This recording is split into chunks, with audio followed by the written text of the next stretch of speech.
Well done, brother. Good afternoon, sir. Yeah, good afternoon, sir. Well done, sir. We be youth now. Leave that, sir. We will leave out. How everything now? That's life. We're fine. The family and business. We are pushing it. Because as I see like this, you resemble one of our great politicians. You know, with this kind of jacket you wear. I'm actually a fashion designer. A fashion designer. Okay, yes. No wonder you have been able to design yourself very well. No, this is nothing. Okay, now good to have you. It's nice on you, anyways. Thank you. I appreciate you for this time because we need to see how we are going to re-engineer our society. We must re-engineer our society. Education without planning to integrate people into society is not complete yet. So you might have a degree, I might have a degree, we can have degrees in different fields. But the way we interact amongst ourselves in society actually matters a lot.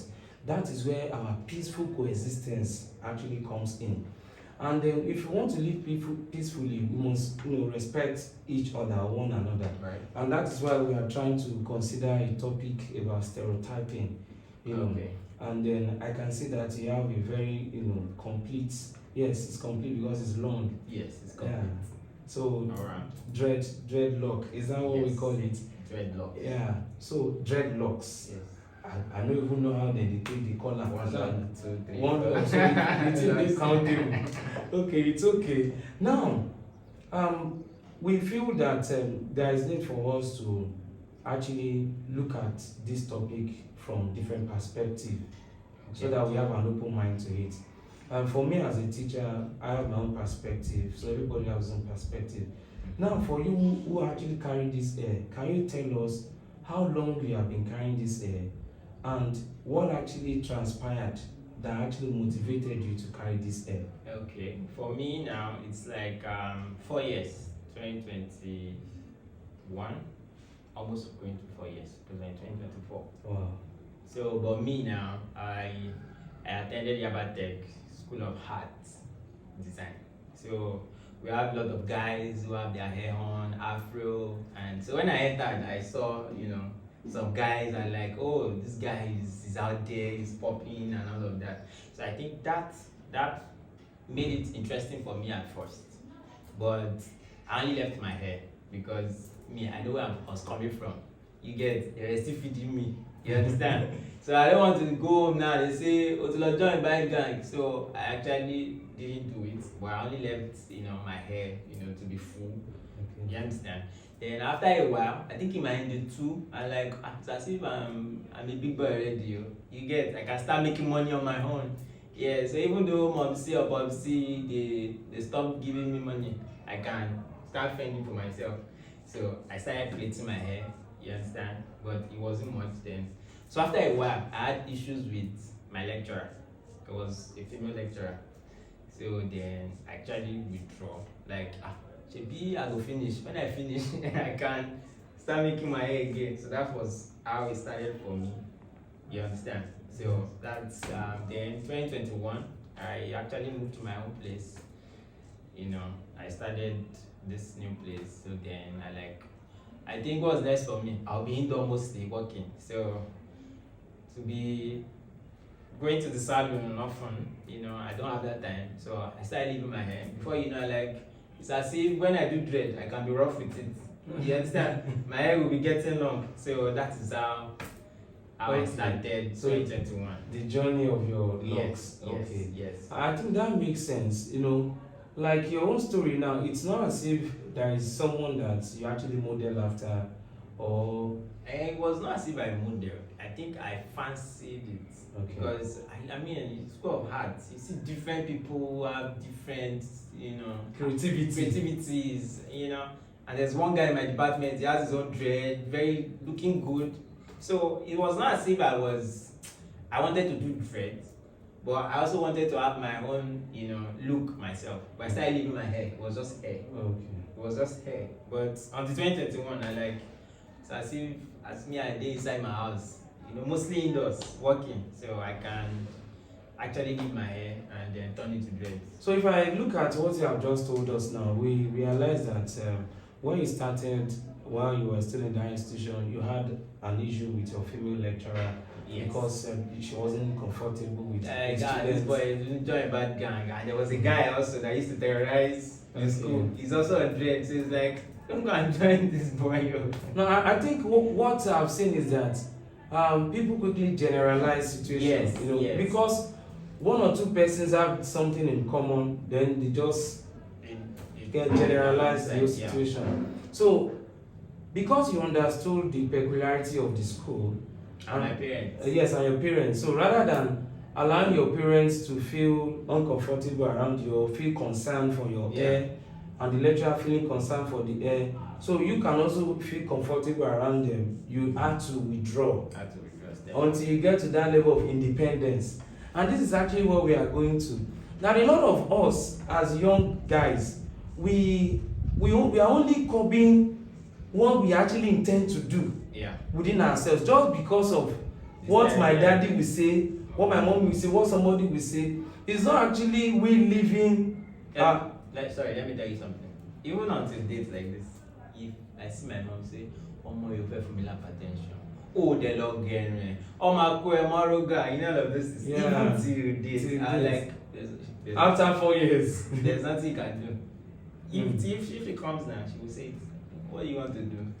You're not feeding me anymore." You understand? So basically, we rather than we putting the perspective out, we decide to say, this is the way it must be. Because the society is seeing it that way. And when we look at the society and the criminalities in our society, those who commit crime, they don't commit the crime because of their hair. They commit the crime because of their heart. Like some will premeditate it, some will just do it because the opportunity actually came up. And then we are now saying that this is another perspective we could actually look into this. Now, you have shared how the journey started and the two concerns that actually came up. So now that you have experienced that within the family and in the institution where you learned your fashion designing, in the society, can you tell us what you have experienced in terms of possibility of you being tagged as a bad person because of your hairstyle? Well, for me, while I was harassed was even before my trade, not even while I was on trade. But you hear when I go to the market, you hear Malians, you hear G-boy, you hear Yahoo boy, you hear, those are words, they will just see me and say, G-boy, like, come buy this, come buy that, thinking, I'm a Yahoo boy, thinking, you get. So that's just basically it. But normally, I've not been harassed before while I'm trade. Because when you see me, when I go out very nicely. Like, you will not see me and say, this guy is a gangster. Like, this guy is, you understand? And if eventually they stop me, I have everything to show for. Like, I'm responsible, I'm a designer, I'm not into, Yahoo or stuff like that. So I think the other day I was controlling traffic, and while I was controlling traffic, and I saw the way people were really gazing, staring at me like, who the hell is this person on dread and yet controlling traffic? You understand? So I realized that I actually it was kind of a hot or something that very hot to them, like they weren't expecting somebody on dread controlling traffic. So some people were staring at me because I gave them another perspective. Of what the hair could actually represent.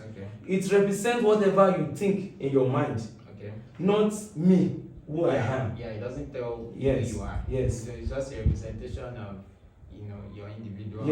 Because many people see it as being fashionable, and I say that the person that wants to commit crime or wants to do or hurt you, let me use that one. Whoever wants to hurt you will not write it on the forehead like this and say, I'm coming to hurt you. In fact, some of these let's say fraudulent activities that people do in terms of maybe forcefully taking money from people, they will first gain trust. Yes, they will first earn your trust first before they come in. So while they are earning your trust, they will not even come out in a way that you even suspect them.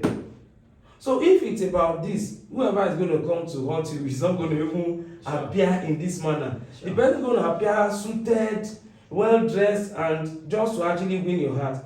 Then the person is still coming to hurt us.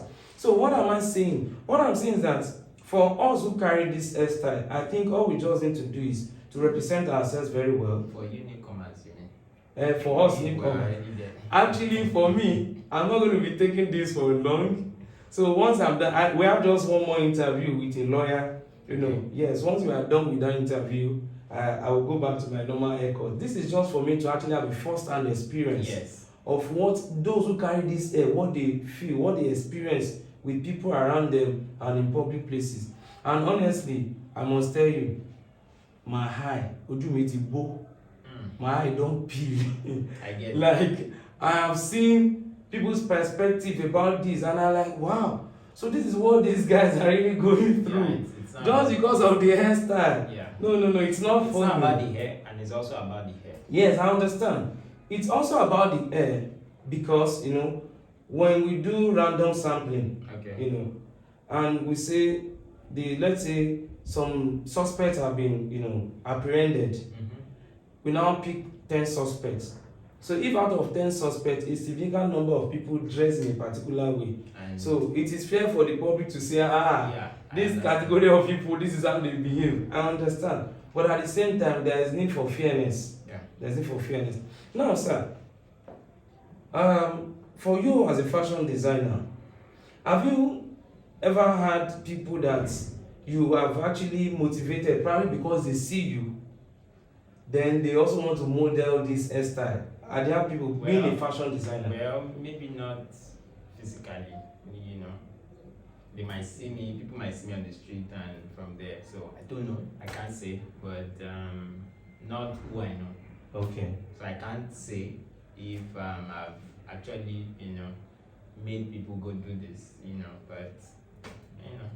So now, if you want to advise those with this hairstyle, how will you advise them? What will you say to them? In what way? Now, when it comes to, how they perceive or how people perceive them. I would say, just like there's this statement of if you don't judge the book by its cover. At the same time, you can also judge the book by its cover. You understand? Because sometimes you see a book, you see how beautiful it is, and you say it will prompt your eye into. So when I go out, I mostly dress very well so that I won't be harassed. You understand? In case. But I don't go out because I want to be harassed. Yes. So when you see me dressed properly, you will say this guy is okay. I mean, if you have to approach me, you approach me nicely. Yeah. You understand? Yes. So when you dress nicely, your hair is well kept, and you're good to go. And you can actually defend yourself, and everything is okay. For me, I think it's about the charisma, the neatness, how we actually present ourselves. So you can do this hairstyle and still look presentable. Yeah, I go to churches. I meet with pastors. I have most of them as my clients. So when I go to church, I've also been to one this morning. A new church. They were looking like me, but like this guy doing this. But in the end, I had to meet with the pastor, and they saw it like, this guy even actually came to meet the pastor. So I measured him, and that was all. So it's all well and nice for me. Yeah, for me, I think my own experience I've experienced two police officers on the way, and I must say that my experience with them has been very nice. Like, I loved it. The first one even blew me a kiss, like, you look, It might not be because of the dread.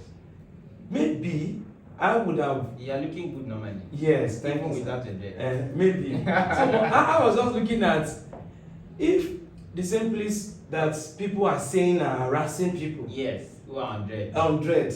And saw me while driving. In fact, we were driving by each other. They were inside their own vehicle. More like I wanted to overtake. So when I saw that, I had to slow down for them. And we started driving by each other. And the one at the back, approached and started talking, hello, how you doing? The accent even changed and we started exchanging words. Like, this guy looks good. So I felt like, this is another lesson for me. That though people actually complain about police harassment, but I have not actually experienced it. Yeah. So which means that we actually have different perspective.